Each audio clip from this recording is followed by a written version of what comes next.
Viewers, আমার পাওটা ভিজে গেছে, দেখেন পানি চপচপ করতেছে। ওই বরফ বরফ না আর কি, পাথরটা উল্টাই গেছে। এখন বেশিক্ষণ থামবো না, চলে যাব বাসার দিকে।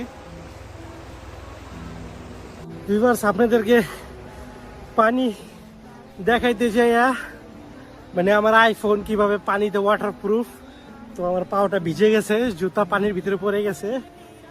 তো এখন বেশিক্ষণ ওয়েট করবো না, ভিডিওটা এখানেই শেষ করব। কিছুক্ষণ আগে যে আপনাদেরকে দেখাবো জায়গাটা যেখানে আপনারা চাইলে গাড়ি পার্কিং করতে পারেন, ফ্রেন্ডদেরকে নিয়ে আসতে পারেন, আর ঘোরার মতন একটা পরিবেশ। হেঁটে হেঁটে অনেক দূরে চলে গেছিলাম, কিন্তু পাওটা ভিজে গেছে। তারপরও একটা লাইক, একটা সাবস্ক্রাইবও পাই না আপনাদের কাছ থেকে। ইনশাল্লাহ আগামী রবিবার আরো ভালো এক জায়গায় নিয়ে যাবো আপনাদের।